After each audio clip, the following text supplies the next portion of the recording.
Good morning and a warm welcome to the 29th meeting of the Education and Skills Committee in 2019. Can I remind everyone to turn mobile phones and other devices to silent for the duration of the meeting.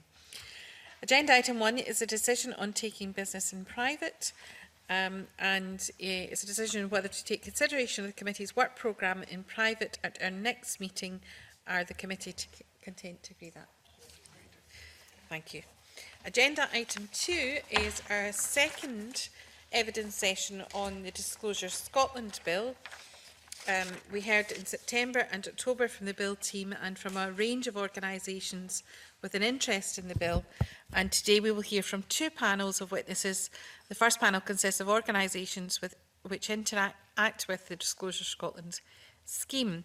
Can I welcome to committee this morning Ben Hall, Scottish Development Manager, Shared Lives Plus; Oisin Murphy-Lawless, Policy, Parliamentary and Programme Support Officer for the Coalition of Care and Support Providers in Scotland; Adam Dillon, Convener of Safeguarding Committee, Church of Scotland; Florence Witherell, National Secretary of Scottish Youth Football Association; and Sarah Latto, Chair of the Scottish Volunteering Forum and Volunteer Development Manager at Shelters Scotland.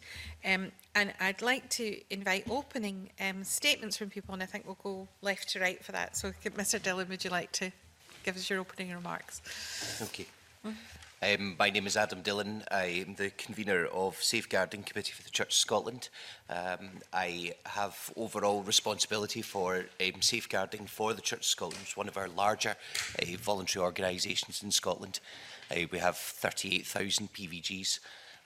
Specifically, I deal also with managing those who pose a risk within our communities, and also recruitment of folks with convictions into paid positions and volunteer positions.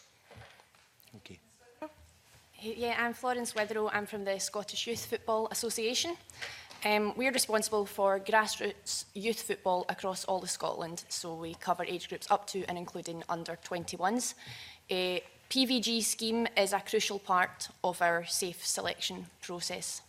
We're a major user of the PVG scheme as well, providing about 5,000 applications last year, and we're about to hit the 5,000 mark again for 2019. So a really major part of our operations. Thank you. Ms Latto. Good morning, everyone. My name is Sarah Latto. I'm the chair of the Scottish Volunteering Forum. I'm also the Volunteer Development Manager of Shelters Scotland. The Scottish Volunteering Forum is a collaborative group of cross-sector organisations that are their purpose is to use their collective experience and expertise to influence the strategic landscape around volunteering. In my role in Shelter Scotland, I'm also responsible for about 120 volunteers at any given time and champion innovative approaches that promote inclusion. I've worked in volunteer support roles for over 10 years and obviously appreciate the vital role of the disclosure system in safeguarding vulnerable groups.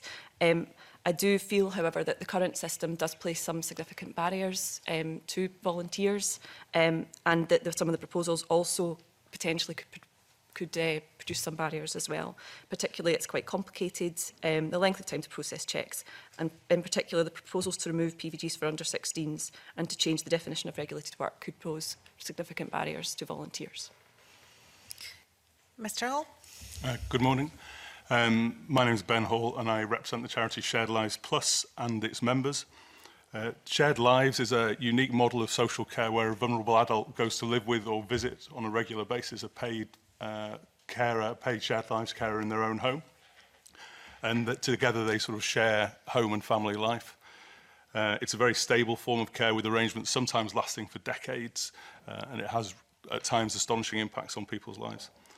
Shared Lives Plus is the network body, and we represent our members from across the UK and Ireland. We have about 6,000 members, of which 400 or so are in Scotland.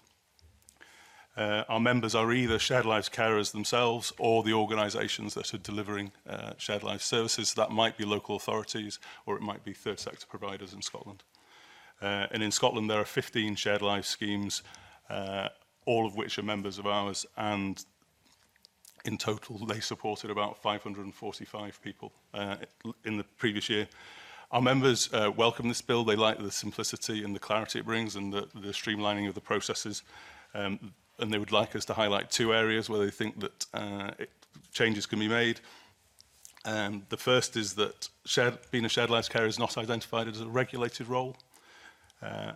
And although shared lives is clearly covered by some of the activities that are defined, in comparison, foster care, which is a very analogous type of service, is defined as a regulated role. And the analogy is that care and support are provided in people's private homes and within family life over a long period of time. And secondly, our members have long campaigned and long asked us to try and find a way that the family members of a shared lives carer can be subject to an enhanced disclosure check. So these are people who are not paid to work and provide direct care, but they're living in a privileged position with vulnerable people over a long period of time. But we're very happy to explore that with you. Thank you very much. Mr. Murphy-Lawless. Good morning, and thank you very much for having CCPS along to provide evidence at this session. My name's Oisin Murphy-Lawless. I'm the Policy, Parliamentary and Programme Support Officer for CCPS. CCPS is a members organisation representing 80 of the largest third sector care providers in Scotland. As such, we find ourselves in an interesting position insofar as we rely on PVG because many of the people that our members work with and support may fall into one of the categories of sort of vulnerable adults or vulnerable children. And also, on the other side of things, many of our members work to bring people back into the system, back into employment, support better living choices for them. So we're quite aware of the challenges posed by PVG in terms of people coming out from offending convictions and coming back into regular life again. Our principal concerns, we welcome the streamlining of the legislation, but we would also like to seek some further clarity on the way fees work within the system, the way membership cards and indeed non-digital interaction with the new PVG scheme works, and the impact of other relevant information and the review process on recruitment for us. There's a concern on our behalf that it may present challenges for our members as employers. Thank you very much. Thank you. We're going to move to questions from the panel. We have two panels today, so we are quite tight for time. So please, if only answer if you feel you have something other to contribute, but we don't want to lose any of your valuable knowledge in this area. But I'm going to move straight to questions, and the first one from Mr. Gray. Thanks very much, Convener, and good morning to the panel. I have a question which is quite specifically for Ben Hall. In the evidence which you submitted, you didn't just express some concerns about the nature of the bill, but suggested amendments to the bill, and I just wonder if you would say a little more about specifically how you would like to see the bill amended to address the issues that you raised in your preamble. Thank you very much. There are two themes, I suppose, to the feedback that we get from our members. The first is this question of family members who are part of a shared lives household. So they might be the spouse or probably most likely to be the spouse of the shared lives carer, and they don't take part in the delivery of the care, and so they're not subject to any kind of police check or disclosure process. But they are clearly in a privileged position. They are sharing a private house over many years, and our members have always wanted the opportunity to ask that these people are subjected to an enhanced disclosure check, just to, I suppose, close the circle of the protection of the vulnerable adult. Would that make the situation for the model you're talking about with adults the same as the position of the families of foster carers then? It would, as I understand it, the whole fostering household would be subject to a police disclosure check, or all the adults in the household, and so this would bring us into line with that. Yes, absolutely. Okay. Sorry.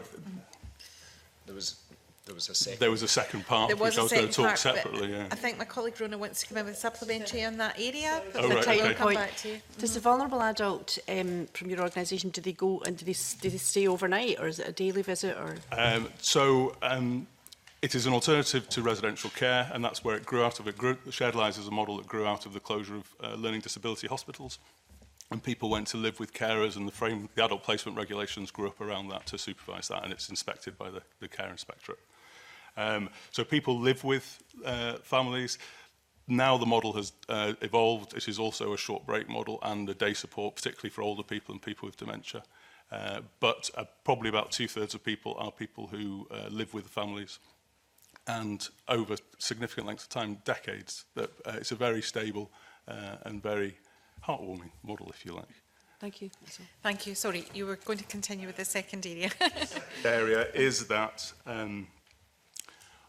shared lives being a regulated role within the legislation, and again, this is similar to the first argument that shared lives is an analogous model of care to fostering. Fostering is specifically defined as a regulated role within the new Act, and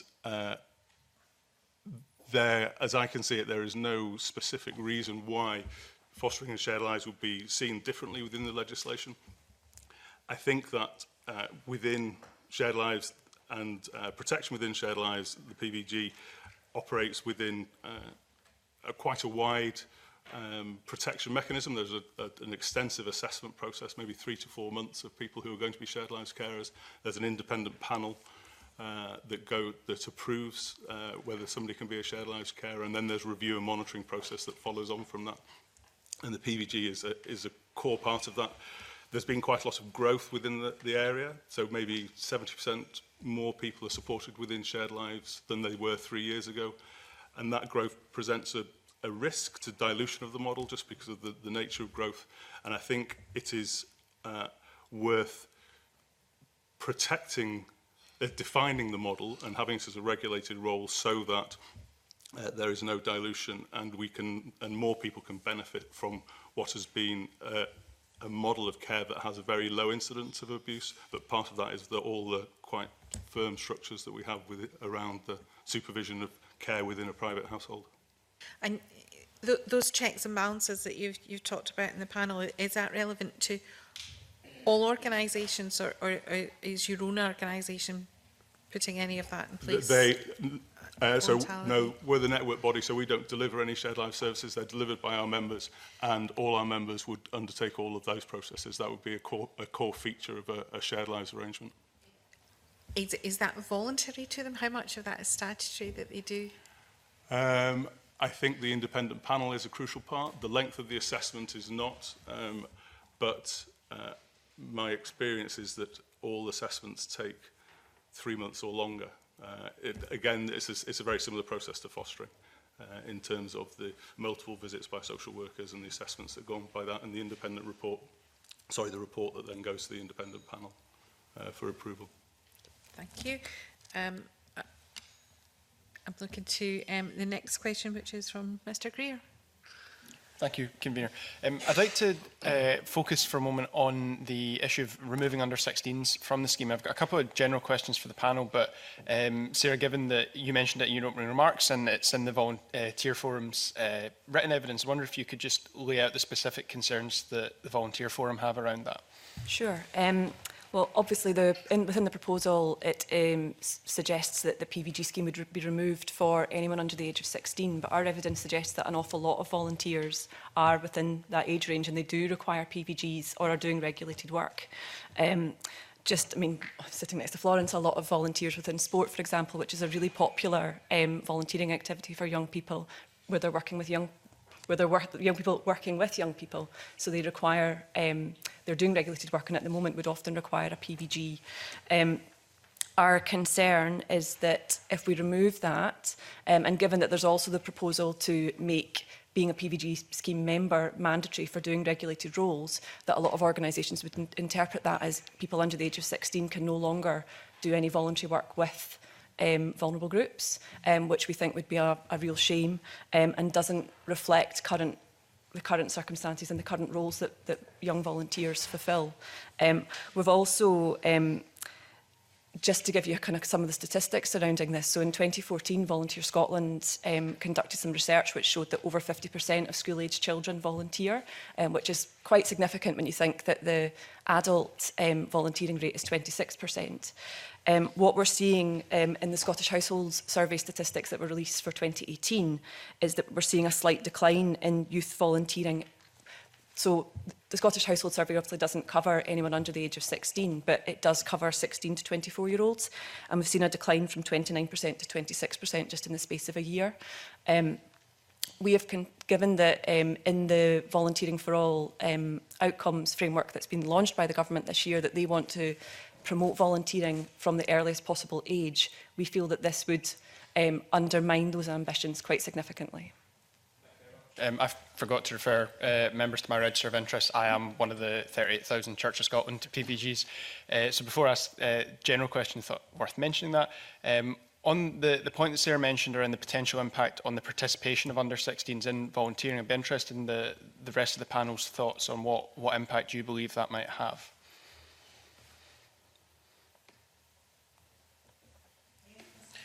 I'm happy to say I'm happy to sort of offer my own opinion on this. I don't think it would have a significant impact. We don't have a huge number of people under 18 who are PVG'd, simply because we take the view that people under 18 are children.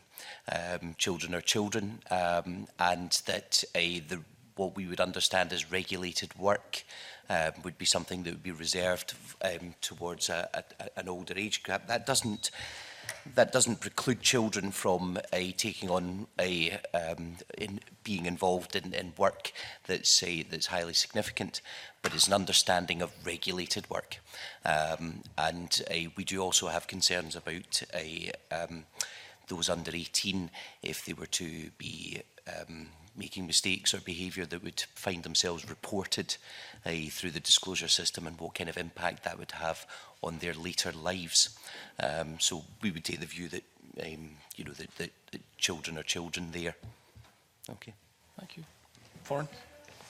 I'll come to take Ms. Witherell. Certainly from the Scottish Youth FA's point of view, our rules dictate that officials need to be over 16. So from our point of view, this particular section of the bill wouldn't have an impact, because as things stand anyway, all of our volunteers are over 16 years old to begin with.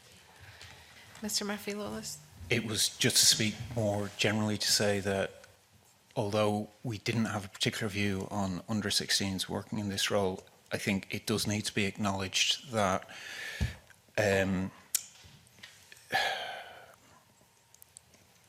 there will be concern for our members in terms of employers consistently erring on the side of caution in many of their roles in terms of the definition of regulated roles. And I think, as Sarah's alluded to here, I would certainly see our members being concerned about if somebody didn't require PVG, they would not necessarily feel confident in employing them in a capacity. Ms. Lato, yeah. Just to kind of follow up on that, I just want to give you a couple of examples of some of the roles that young volunteers do fulfil. So one of our members is Befriending Network, which is the sort of the national network for befriending in Scotland. It is Befriending Week this week, so it's worthwhile mentioning. One of their members, Interest Link in the Borders, they have 60 volunteers of school age. Another one of our members is CHAS, which is Children's Hospices across Scotland. They regularly involve young people in their hospices, and they feel that the impact and the value that young people can bring shouldn't be underestimated. Just to follow that up, if there's time, Convener. The proportionality is the argument that's been put forward around removing under-16s from the scheme. That it's not proportionate to the number of under-16s and the risk, the safeguarding management there. I'd be interested in your views then on what is the burden at present of administering the scheme for under-16s, and what are your views on that proportionality argument? Is there any significant difference when you are administering PVG membership for someone under the age of 16? practically, there's not really any real difference from my personal experience. And just one specific follow-up for Adam on the points that you mentioned, where the Church Scotland's policy around anyone under the age of 16 as a child and to be treated appropriately as such. When you do have those who are under the age of 18 taking part in work that, if they were over 18, you would view as regulated work and that is defined as regulated work, could you just explain a little bit what the Church's safeguarding policies are in relation to the vulnerable groups that they might be working with? Okay, so I think probably to clarify, first of all, it's not about people under 16 taking on roles that would be perceived to be regulated work. Rather, it's suggested that there will be it wouldn't be appropriate for them to move into a specific role that is regulated work until they pass a certain age. But that doesn't mean that they can't be part of a work that would be similar to that, and it would be in ensuring that they have appropriate supervision and that they are with somebody who would be under the new legislation in a position of trust. And what we understand just now is regulated work. So it would really be sort of making sure that people are buddied up in that sense. Thank you. Thanks, Convener. Thank you. Mr. Johnson. Thank you. A number of the panellists in their introductory remarks referred to the streamlining of the process. The flip side of that is that you potentially have quite a broad range of information that could be provided through a background check. And I'm just wondering if the panel think it's sufficiently predictable what information would be obtained in the new regime as compared to the existing one. But more importantly, as I understand it, what this will rely upon is the application of a twofold test of whether or not information is relevant, but also that it ought to be provided. I was just wondering if the panel is clear on what that actually means.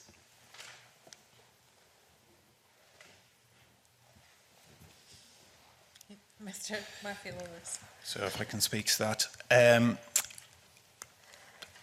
Mr. Johnson, I saw your concerns about this in the last session, and I noted that the representative from SSSC had remarks that it would be important to develop guidance with Disclosure Scotland to help clarify that.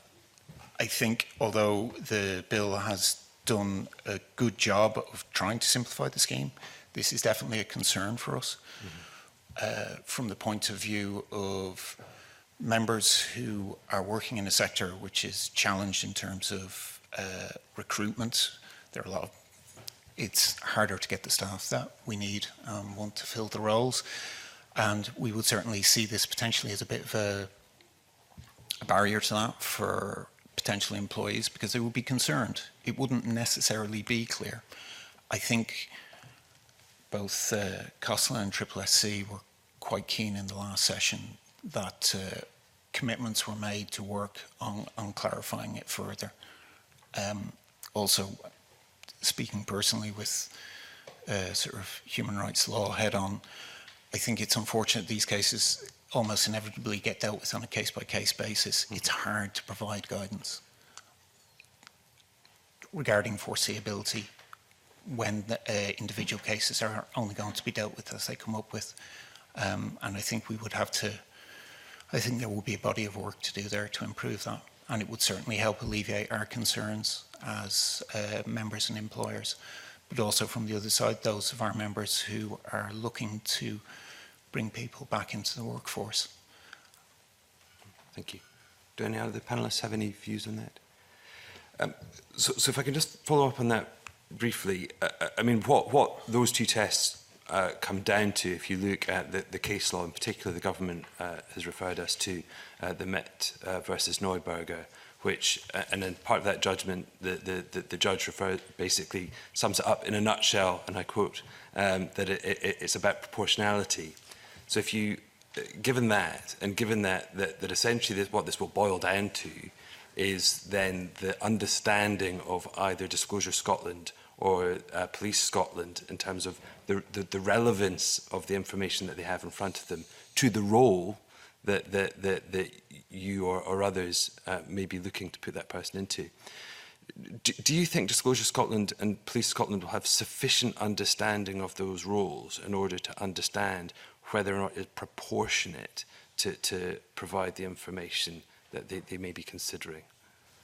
Again, speaking in a personal capacity, we have to trust the public bodies to be working in balancing those tests, in balancing that test of proportionality. You know, it is a fundamental rights test in terms of the rights of the individual versus the protections which are required for society.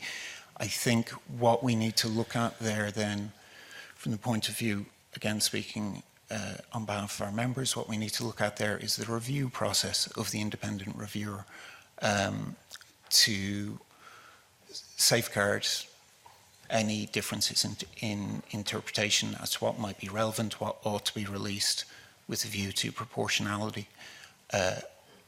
Our members would be concerned that the review process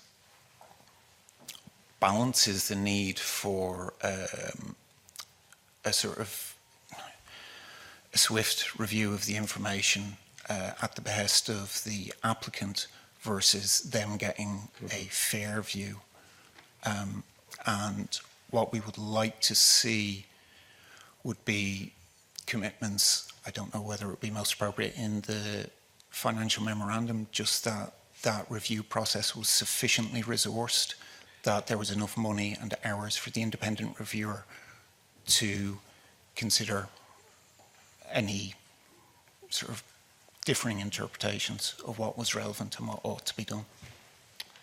Thank you. And just finally, and in a sense to put Ross Greer's questions on their head, the other side of the sort of the consideration around childhood from people under the age of 16 volunteering is issues or concerns arising from when someone was under the age of 16, both convictions, but actually, I think more particularly the ORI, which issues that the police may be aware of that fall below criminal convictions.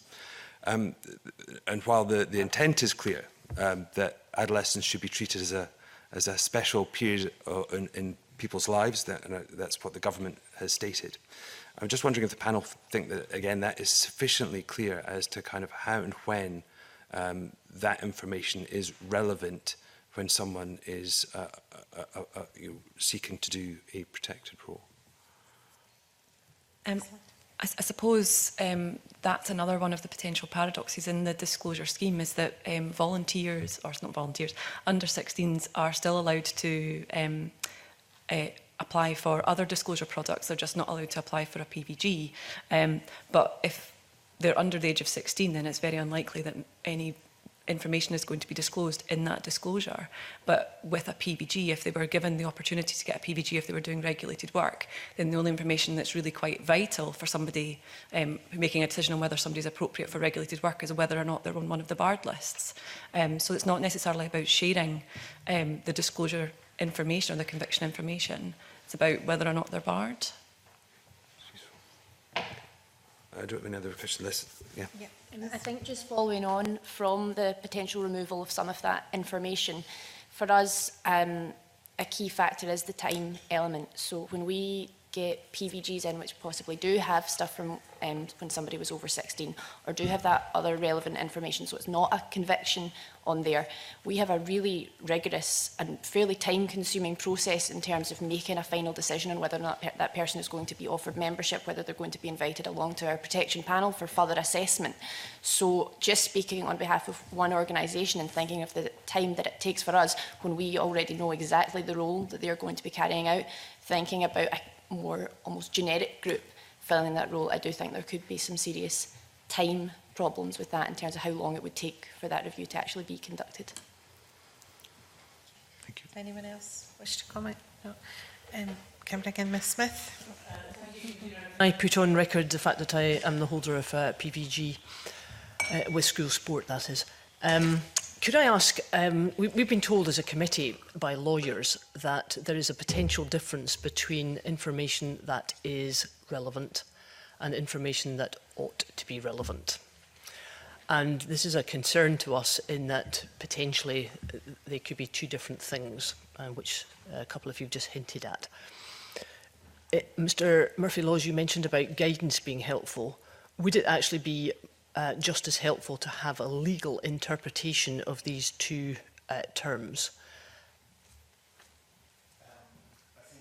Any clarity is to be welcomed in this situation. I understand from the last session you had with COSLA, SSC and Police Scotland, there was an extensive discussion about whether there should be clearer principles put on the bill. And I think we would, as speaking on behalf of members who are both employers and also assisting people who might be applying for jobs, I think any clarity that we can have on both these terms would be welcomed, very much so.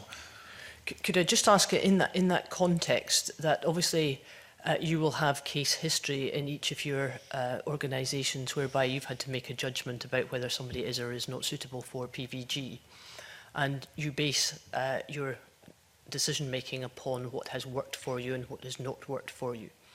Do you feel that there is additional information that could be helpful? You're nodding, Ms Lato. Do you feel there is additional information that could be helpful? And if there is, could you just explain what it is? Absolutely.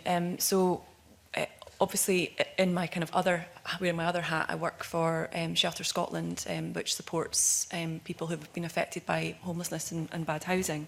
A significant number of our volunteers have lived experience of homelessness and bad housing, and as a sort of symptom of that, a number of our volunteers have got conviction history.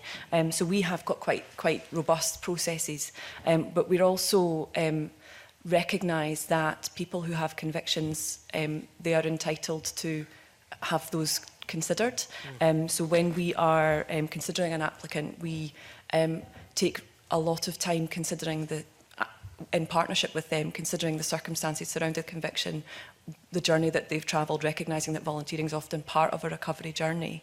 And this is actually a suggestion that came from one of our volunteers who has a conviction. When she first started volunteering with us, or approached us to start volunteering, she was barred from working with vulnerable groups and successfully appealed that decision. She had suggested that it would be useful when conviction information comes through, if there was a free text box that she could share the circumstances surrounding her conviction history. What she and a number of other volunteers reported is that having to continuously share their story and when they're trying to move on from the sort of the mistakes they've potentially made in the past can be quite traumatic. It's constantly reliving that trauma. So this particular volunteer made the suggestion, and we thought that would be very helpful, and it kind of takes into recognition the fact that one of the proposals is that when somebody makes an application, the disclosure information goes to them first, and then it's their decision whether or not they want to share that. It would be really nice if there was an opportunity there for any applicant to be able to share the circumstances surrounding that and what's happened in their life since that happened. That's very helpful. Ms Witherell, you mentioned about the fact that it's very time-consuming to make sure you get the judgments absolutely correct. Would adding some further or scope for further information to be added, would that be a very serious barrier to you in terms of how you went about making your judgment? Not necessarily. As I mentioned in my introduction, PVG is only obviously one part of our safe selection procedures. So following, if there's an item on somebody's PVG that we would like to know more about, we will obviously ask someone to fill out a self-declaration form, and that gives them that opportunity. So I suppose in that way then there's a delay at our end. If we were to take on Ms Lato's suggestion of actually it's before it goes to the organisation, then there's not necessarily going to be a delay there. It's just about the point in time that the potential applicant is actually asked to provide that information. Okay, that's very helpful. My last point, convener, just in terms of the full cost of the PVG membership scheme, do any of you have concerns about the cost to those individuals who pay it themselves rather than the organisation paying it for them? Do any of you have concerns that we might be putting people off coming forward as a result of that?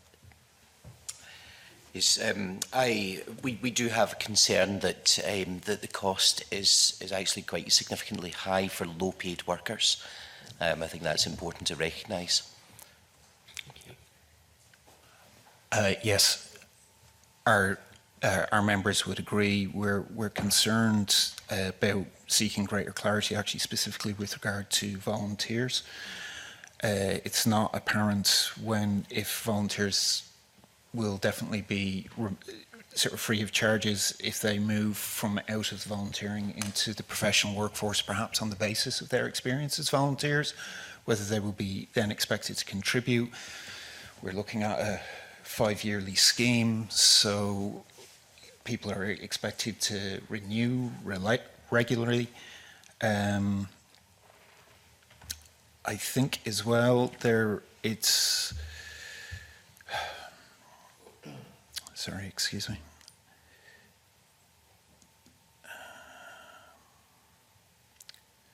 My apologies. I think really it's a question of the fees and whether they're acting as a disincentive for people, as you say, in low-paid work to actually join the scheme, or because they feel that they can't apply for that post unless they join the scheme. And yeah, it's a further barrier to them there. Okay. I would just say that recruitment of shared lives carers is a challenge, and it's always an ongoing challenge. And although these aren't voluntary roles, these are paid roles, that any extra barrier is something that we should keep in mind and try and fight against. Okay, thank you. Ms. Ladd? Just to say that we would also share those concerns that there's a bit of lack of clarity around volunteers, because it's PVG membership is free for volunteers at the moment if they're volunteering for a qualifying voluntary organisation. We feel it's quite unfair to then expect them to pay if as a result of their volunteering then they then move into employment, particularly considering that a lot of people who, if they're maybe moving into a role that's relevant to the voluntary role that they've had, it's likely to be quite low paid and quite a low grade to begin with. So it just seems a bit unfair, and it doesn't recognise the value that they've added as a volunteer and up to the time where they applied for paid employment. I'm going to move to Dr. Allen. Thanks.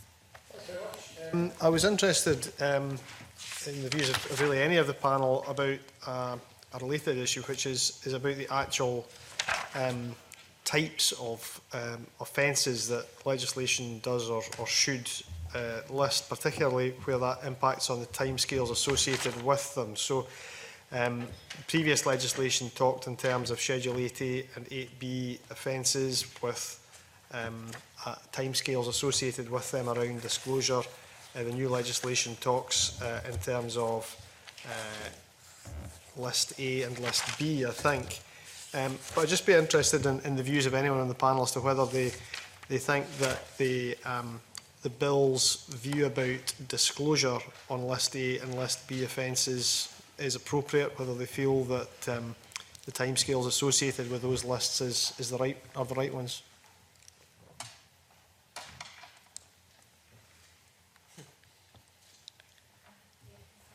I can't speak to the specifics of it, but I think just in terms of from an inclusive perspective for volunteers, we would welcome the reduction in the timescales that convictions are on people's criminal records. Okay. I didn't mean to be too technical there, sorry. I mean, I think really what I'm referring to is the fact that, just for instance, that there are offences included in the lists. The Scottish Government has put forward a rationale around why it's divided the offences up. So there's a policy memorandum which, for instance, will set out the Government's view or the Bill's view about a list of offences which have resulted in serious harm to a person, which have abused the position of trust, displayed a degree of recklessness and so on. I just wonder, building on what you've said there, Ms Latham, whether you think that anyone has any view about anything in the bill. Is there anything you'd like to see changed in the bill around this part of the bill that deals with timescales and lists of offences? You're about to say something. I was simply going to say that PVG, as I explained, operates in amongst a significant assessment process within Shared Lives, and so the context for offences would always be considered, and so it's not a threat. It doesn't appear to be a threat, the suggestions to protected adults that we work with. Okay. Echo that as well, again, because it falls under a much wider safe selection process. If something has been deemed no longer of relevance or time period has passed, then again that wouldn't seem to pose a risk to us. I mean, we have no particular additional views on List A and List B, but I think it's because, you know, this actually falls into how we then recruit, given the information. So we're satisfied with the categorisation, and the way you've got List A and List B is then down to a rigorous process in safe selection, which really is our responsibility as various different organisations. Thank you, Convener. Thank you. Ms Mackay? Yeah, just sort of following up on that, do you feel, and it goes a bit back to the ORI question as well, do you feel that, you know, as organisations you've got enough, you will have enough guidance to train people and recruit them, etc., you know, from what's contained in this bill? And it seems to me that, and the other question was, do you think it clarifies the whole issue? But it seems to me an awful lot of it's down to sort of judgment, and it's very subjective. Does that concern you, that, you know, that it will in the end be down to someone's opinion in a lot of the matters? Yes. I think, and I'm aware I've made this statement a few times, but I think because we are really, really keen to stress to all of our teams and clubs and leagues who are taking on volunteers, PVG has to very much be seen as just one part of that process. So if we were to say, yep, as long as the PVG is all done, that's fine, then yes, there is that risk that you've suggested there. But because before even anyone can apply for their PVG, clubs or teams or whoever it is they're volunteering with are expecting to meet with them, to interview them, to obtain 2 references from them before that PVG process has even begun. I don't think there is a risk as such there, but, simply because it is part of a much wider process. Ultimately then the decision to grant membership for our volunteers lies with us as the national association. So again, there's so many steps in that while yes, looking at PVG on its own, there could be that risk that you suggest because it falls under a wider process. I don't think there is that risk there. Your process is one organisation, you know, and it sounds, you know, thankfully it sounds robust, but not every organisation may do that. Yeah, and I think that that's a really valid point, as you say, that yes, we might have got it right, but there's going to be other organisations out there that potentially are still viewing PVG as the kind of be-all and end-all. So I think part of the new bill, it would be really, really good if there could be a little bit of an education process around that as well. There's obviously going to be lots of attention around it when it does come out. So if that opportunity and that kind of platform could also be used to explain to people the importance of taking those other steps as well, I think that could go a long way in maybe reaching out to some of those organisations that don't necessarily have all those steps in place at the moment. Mr Hall, you wanted to come in? Very similar, I would echo that and probably elicit a very similar response in that it is a judgment call, and if it's not a judgment call, then what you're drawing is very hard lines that create a natural injustice in any process. And I think that judgment is an important part of assessing risk to protected adults. Ms Latto? I just wanted to reflect. So when the PVG scheme was initially launched, I worked for a local third sector interface in Fife, and a big part of my job was about exactly what Ms Witherell was saying, was about providing training to local voluntary organisations on the scheme and how to fit it into their wider safeguarding process. This obviously reflects only on the experience of volunteers, but I think it's just worth mentioning that the status of volunteers is very different to the status of paid employees, and as a result of that, the fact that there's not that contractual relationship, it means that your recruitment and selection processes can be more of a journey than an event. So just for example, within Shelter Scotland, we don't officially take our volunteers on until they've completed all of their training, and it's interactive, participatory training to make sure that we feel we know them as well as the people who've maybe provided references, and that the PVG or the disclosure check is just one very significant but quite small part of a much wider process. Okay. Mr. Dillon?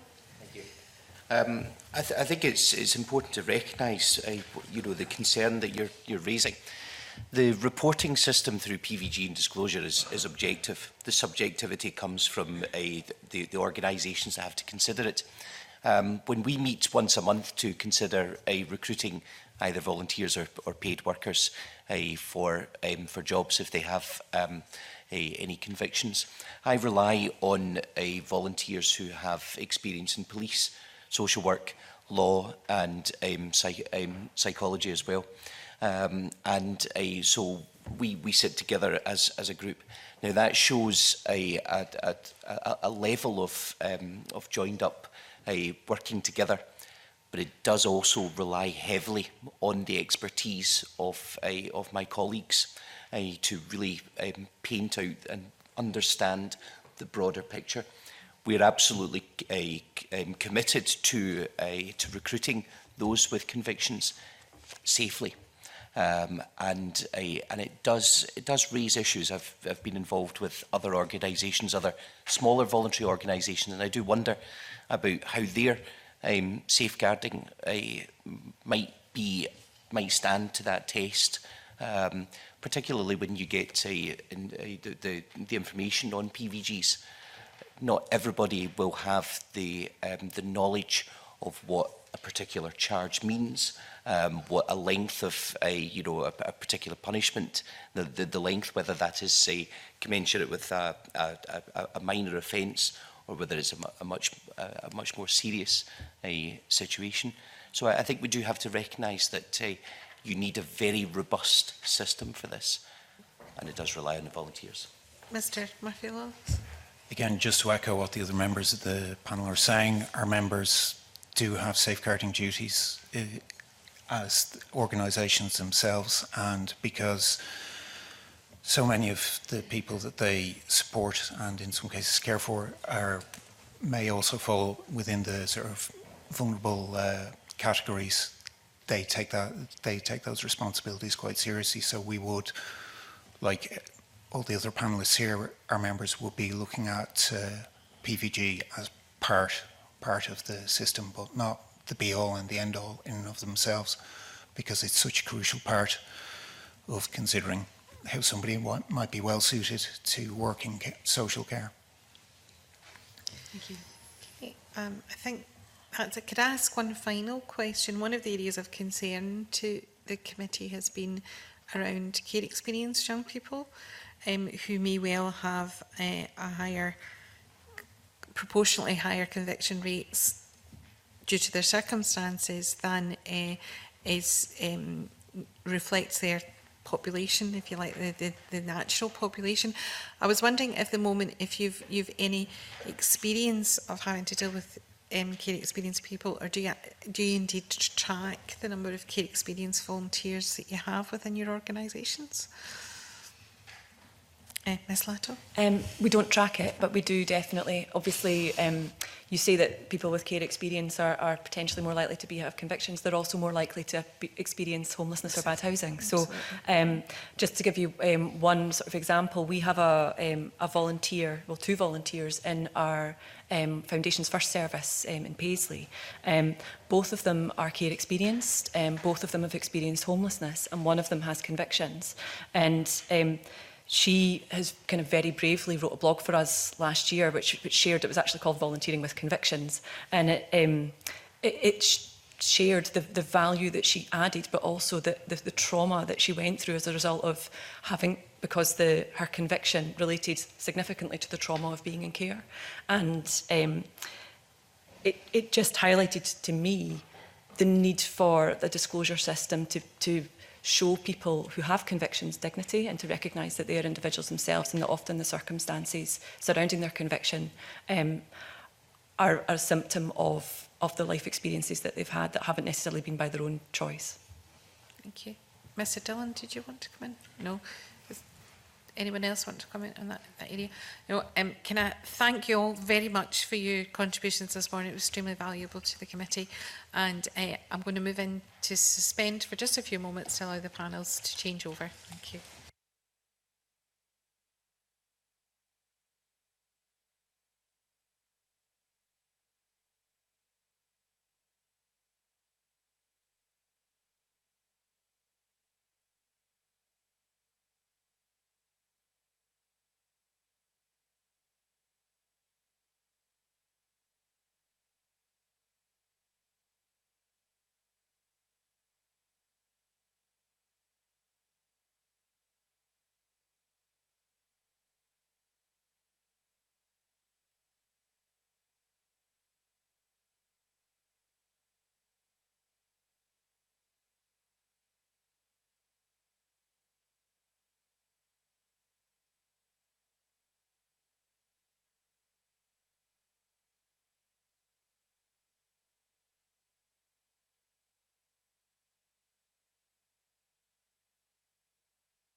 Thank you.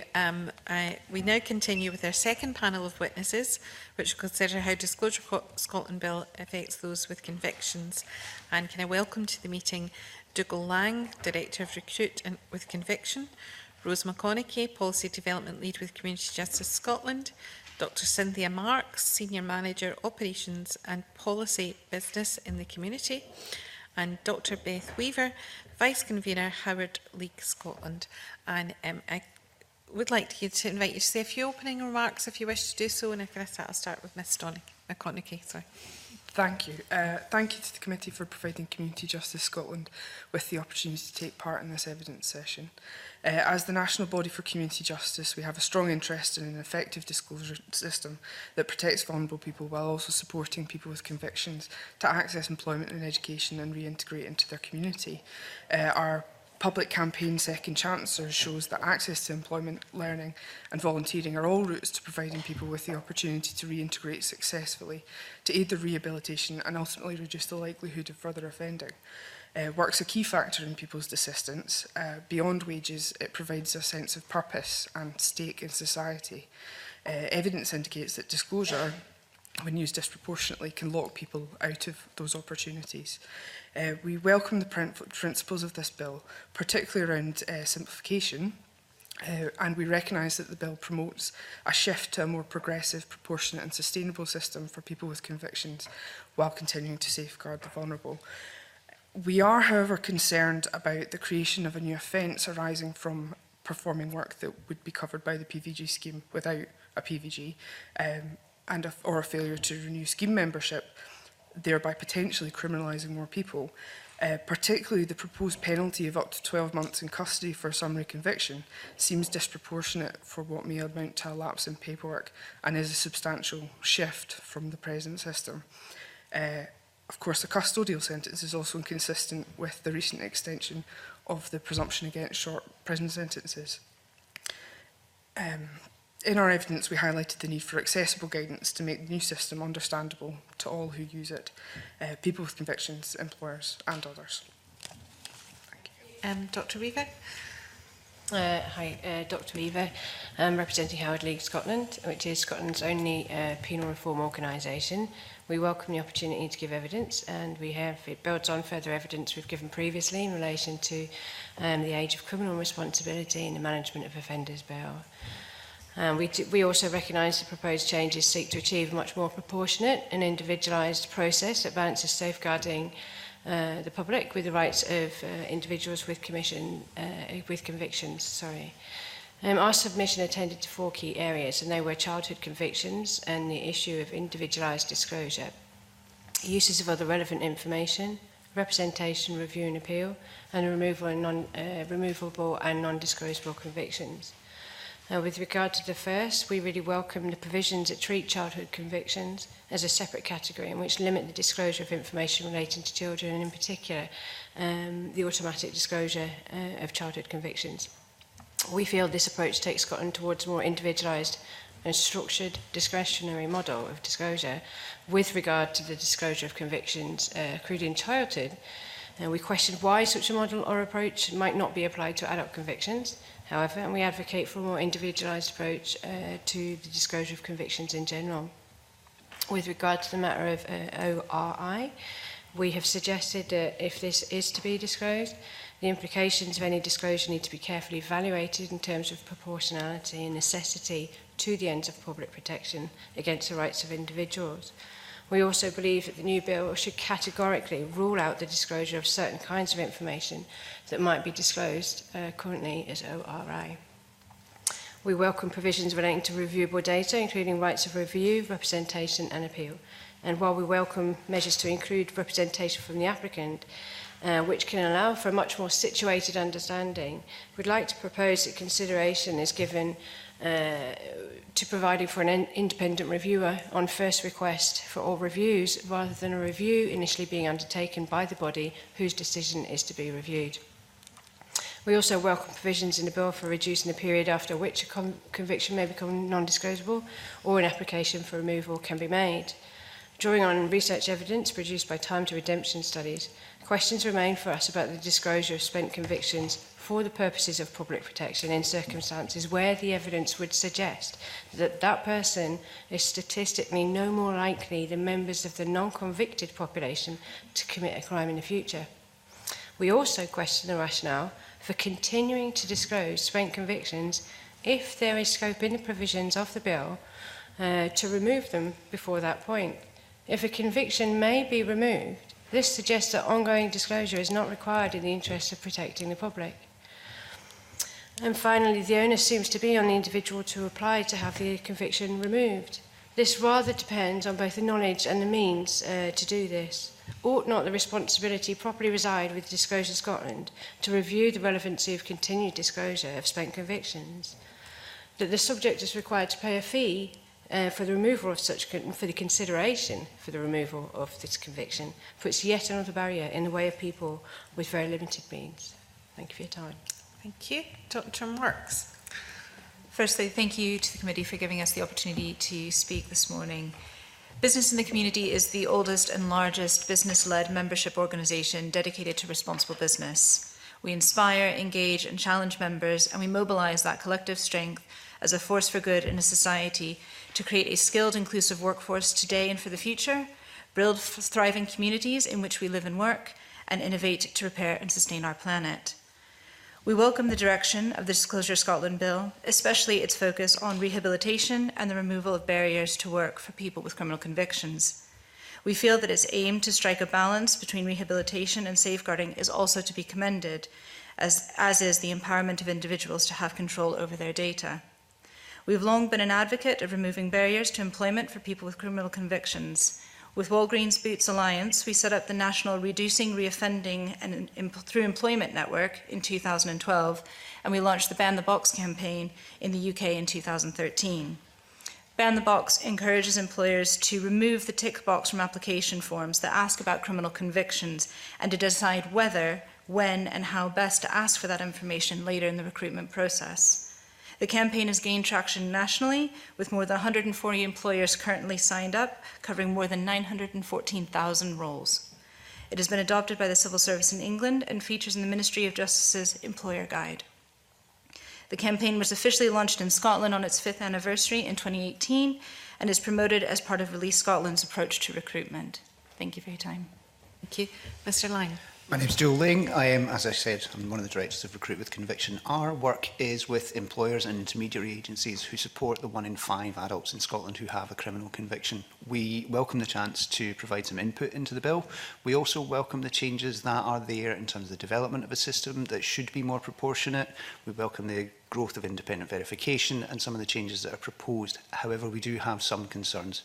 Particular amongst these are access to the information that belongs to those individuals and the costs involved, the understanding of employers and the individuals using the system as to how it is used, the unintended impacts through the management of the system. Currently, the disclosure system doesn't perhaps operate in the way that it would be expected to do, and we'd like to see some of those things strengthened within the bill.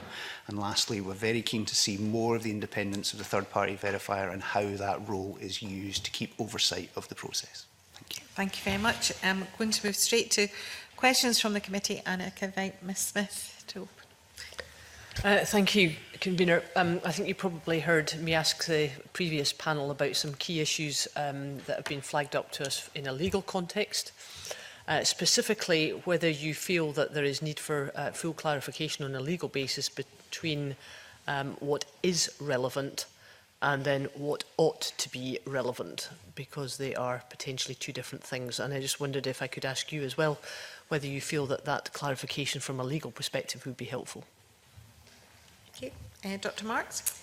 I think, yes, it would be very helpful. However, I would also add that sometimes a legal clarification can be rather difficult to understand, and for a lot of organisations, particularly smaller organisations, newly started organisations, they might not have the background experience to translate that. So along with that clarification, from a legal perspective, it would also be helpful to translate that into lay speak, I think. Yeah. So would it be helpful to obviously have the legal clarification, but nonetheless that the guidance is written in straightforward English where everybody understands it?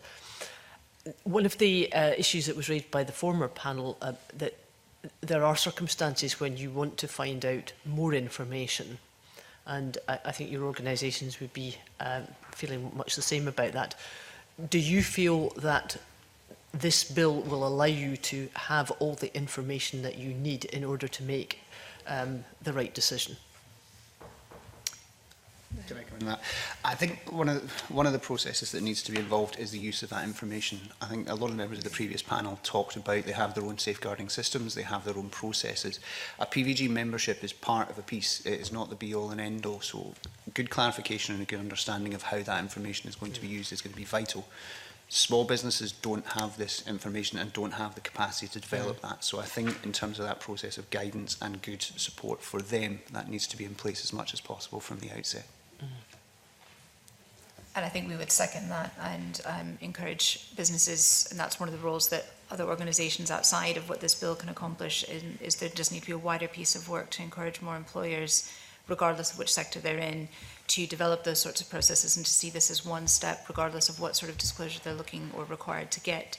But in basis of the bill, I think that balance of knowledge, a lot of employers won't have that sort of system developed on their own. So the clarity and the well-developed guidance that comes along with the bill and with the disclosure is essential. So would you see that that might impose more time restrictions on some of your staff to be able to interpret and have some staff training about this? Would that be another barrier to people being able to act as volunteers, people who can help? At our bread and butter is training and development for organisations. We've been providing training on this now for going on 7-8 years. There's an assumption on behalf of individuals and applicants that those they are submitting their information to understand this, and they quite simply don't Even in terms of large organisations where you might have a department, an HR department who understands the PVG system, that information is not then relayed to the decision-making managers on the front line. So you start to end up with a very emotive process where people don't understand the information, and if it's not being presented to them in the best fashion, then people will not get through into the labour market, because it's quite simply easier for people to say no than it is to say yes. Thank you. And just one final comment. Do you have any views about the cost, the financial cost of this proposed legislation? Do you have any views at all? I would just say that we welcome the further guidance, and it has been suggested there will be another consultation on that process. It does need to be proportionate to allow small employers, particularly for any employer that are trying to be responsible and going to be paying for this themselves, and with the potential of moving in and out of regulated roles. I think a further consultation on that is absolutely essential. Okay. Seconded, largely. I think the other point which was made in the earlier panel about the resourcing of the independent reviewer is worth considering as well. I think there is scope for that resource to be greater than 4 days a month as was envisaged, I think. Thank you very much. Mr. Ling, you want to... Again, it was raised in the earlier panel, that transition from volunteers to paid employment as well will be a thing. One of our big concerns is currently individuals can access their criminal record for free under the GDPR regulations. We would like to see a similar process maintained within the disclosure bill, where the individual has pre-existing knowledge of what may or may not be disclosed to allow them to make that judgment. I know there is that process built in where they will see it before it goes to the employer. That's too late. They really need to see it before that stage so that they can make an informed decision as to whether or not they want to be part of that panel. And fundamentally, it is their information, and it needs to be protected. So, Mr. Ling, can I just ask you further about that? Because obviously we've been talking about the other information that may be disclosed. That would just be about the conviction someone had.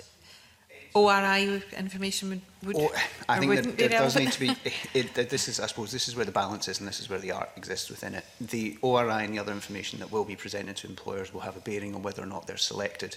The conviction information is quite cut and dried, and currently people can access that for free. What we're instituting is a system where that will no longer be the case for a large section of employment, so I think we need to maintain that access.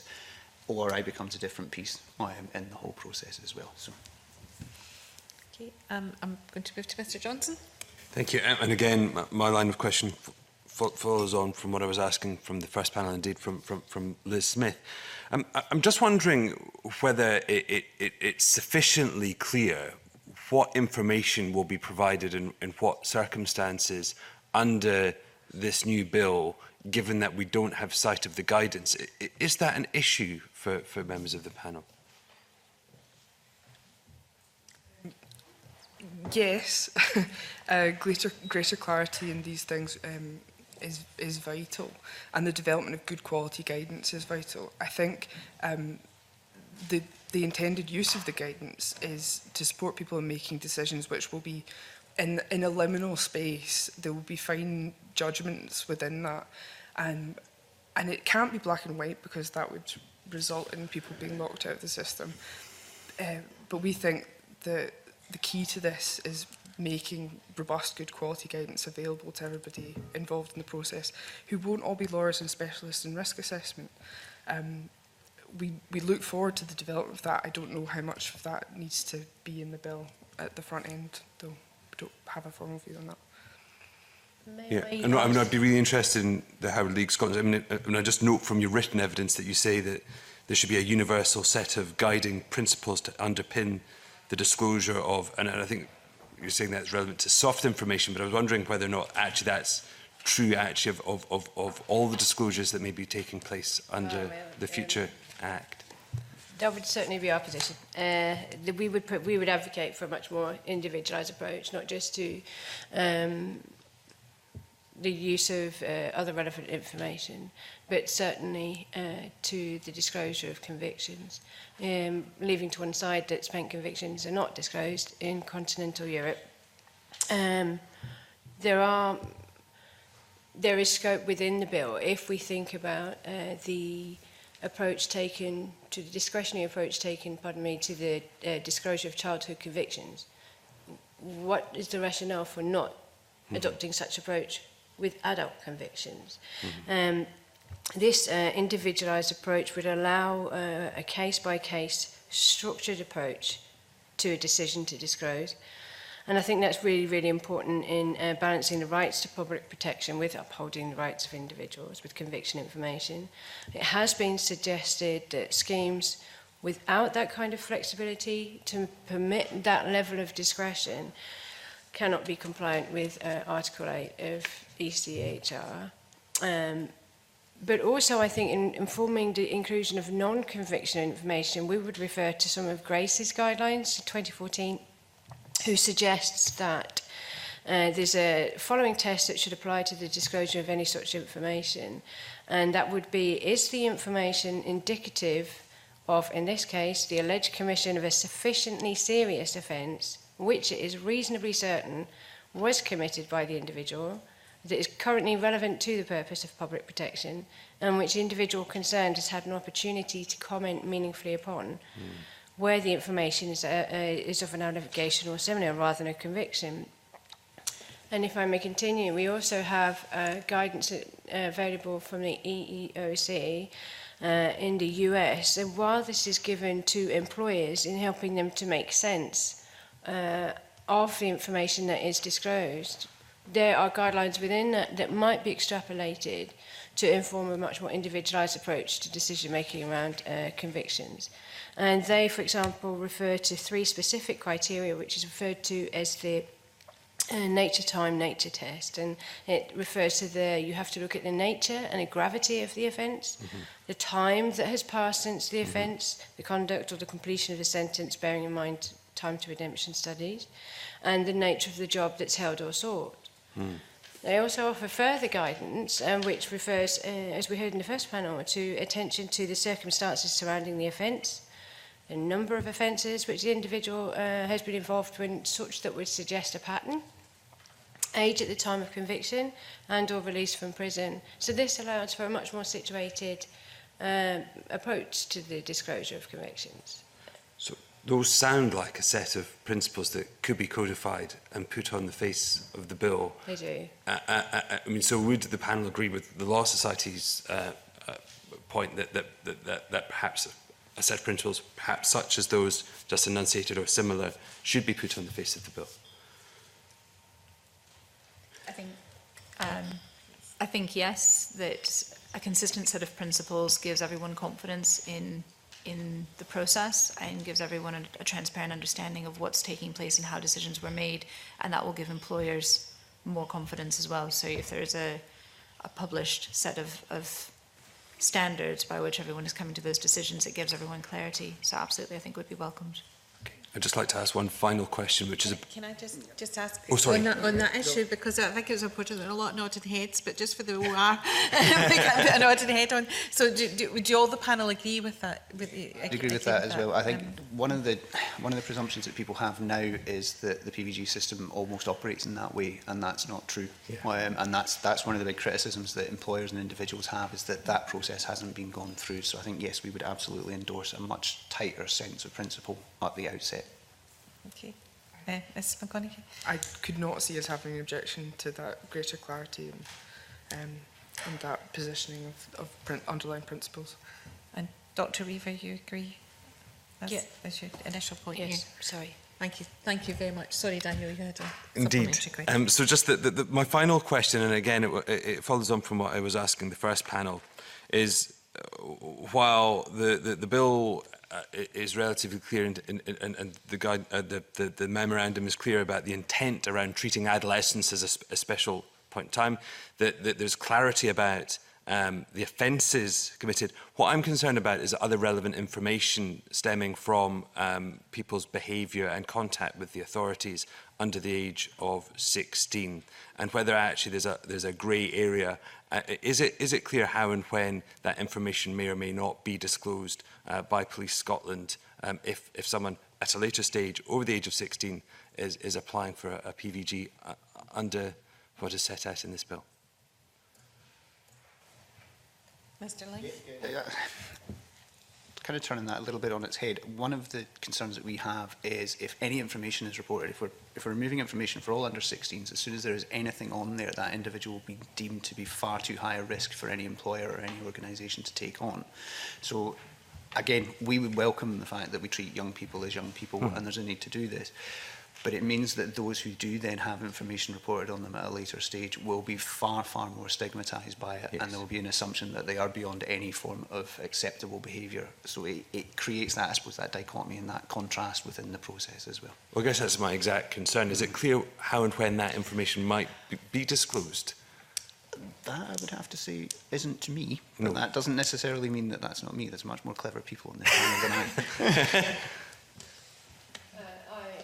No insight into how when it would be disclosed based on the guidelines that have been provided so far.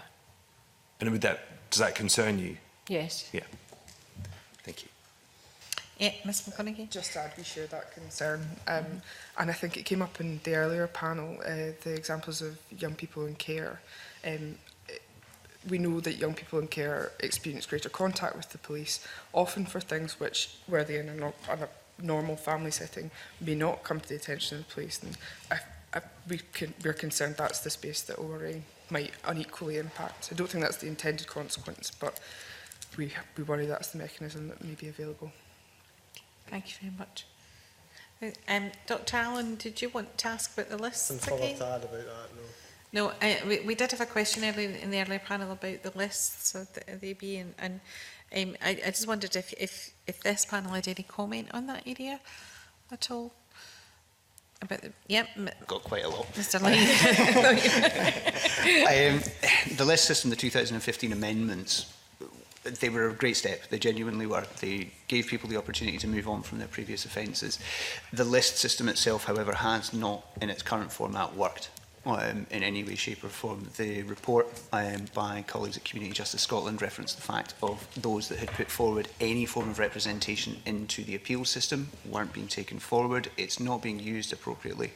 And one of the big issues with it is a lack of comprehension on behalf of both the employer and the applicant as to how that list system actually operates. People aren't finding their convictions automatically removed, which they should do under the existing system. It should be a fairly straightforward weeding process for the vast majority of these offences, but it's not happening. And then that accessibility of information and the ability to use that system for individuals isn't there already. So there's a real need to strengthen that as much as possible to make sure it happens automatically. And the independence of that process. I think one of the things we encounter a lot is that people assume these decisions are made by human beings, but they're quite commonly, as I understand it, made by programming, which is fine.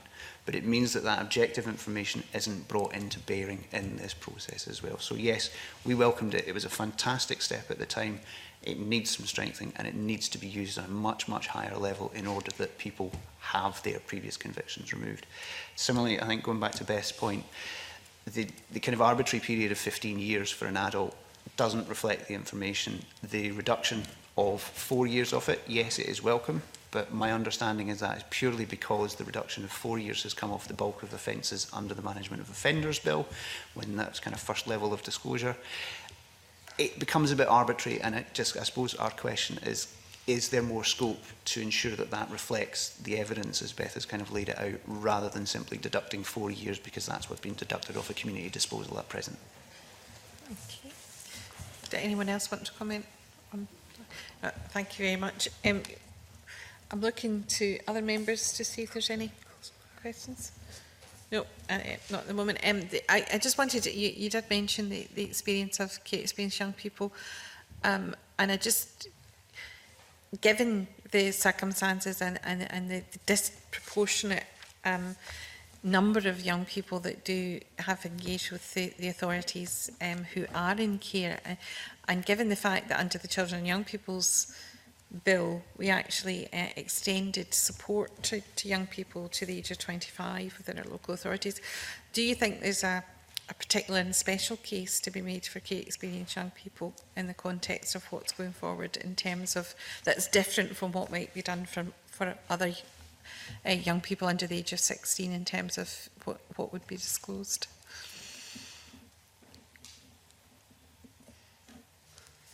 Nobody's going to... Dr Marks? I think something that was mentioned in the previous panel around having that free text box and a chance to explain, and that then would be a consistent process that you could put in for everybody, which might help young people who maybe have come from a care experience background or perhaps haven't, but also have faced challenges, to be able to explain some of that situation, and they might feel more comfortable doing that within the process of the disclosure than they would perhaps in a live interview. I think the importance to recognise is that actually for supporting care experienced young people and those young people who face particular challenges, and particularly around supporting them into employment, as was said in the previous panel, that needs to be one aspect of how we support those young people, and that there's a lot more that employers and support organisations can do to ensure that that kind of stigma is removed that would be out with this bill, but that might be an option for supporting them within the bill. Dr Weaver? Yeah, I do have actually a thought, and it was just that, if I recall, when I was reading about decision-making around the disclosure of childhood convictions, one of the circumstances within which they might disclose childhood convictions would be, if I'm correct, if a pattern continued into adulthood. And one of the difficulties is we know that people who are looked after in accommodated or care experience often have arrested development and less opportunity to move on in life, perhaps from somebody who's engaged in an isolated offence at the age of 13. And we also know that our prisons disproportionately then rehouse, for want of a better word, a lot of people who are care experienced. So therefore the likelihood of care experienced people going on to develop a pattern of adulthood offending means these are precisely the people whose childhood convictions, by implication, will be disclosed. So now that you've mentioned it, thank you, I do have some concerns. I don't think that's my job, but never mind. Ms McConaughey. Well, just to add, I think there's something... I know that care experienced young people are very often feel very disempowered by a lot of the experiences they go through. Disclosure runs the risk of being further disempowering, taking away their agency over their information. There's something that could help empower about that, though. There are supports and processes that could be put in place to help empower people to take ownership of their own journey and experiences and help them explain where they've been or where they've come from or where they want to go to. I think with these discussions there's a risk of being very deficit based, but these are people with strengths and skills, and I think the opportunities there to help focus on that as part of how disclosure could be used. Yeah, indeed. Mr Ling, you wanted to comment? I think there's a need to be much more proportionate in the information that we're using and how that's assessed and how that's passed on. Young people who are involved in the care system, because they are observed in a structured fashion, are much more likely to be involved with the police, as we know. I think we need to start to not, I suppose, single them out as a grouping. We need to start thinking about that wider issue. Certainly, Leslie McCara's study showed that your socioeconomic background has a much higher bearing on whether you pick up a conviction, whether it's like for like, depending on where they are. Similarly, a lot of the people, I suppose, that we're looking to protect are our young people with additional needs. And actually what we're seeing more and more is they're the people that are coming through who have younger convictions because of perhaps their behavioural understandings and some of these issues. So yes, I think we almost need to institute a system that doesn't just look after the kids that have been in care, but looks after those kids that come from poorer backgrounds, or looks after those kids that have additional learning needs, because they're all much more likely to end up within the criminal justice system, and the implications for them going on are much, much longer. Well, thank you. I'm looking to my colleagues to see if there's any further questions. Is there anything you particularly wanted to bring to the committee, Jay, that you haven't had an opportunity to discuss as yet? Dr. Obviously, if you do feel that you want to provide further information, it would be very helpful if you could do that through the clerks. But can I just thank you all very much for your attendance? It's very helpful this morning. Thank you very much. And I think we now move into private session. Thank you.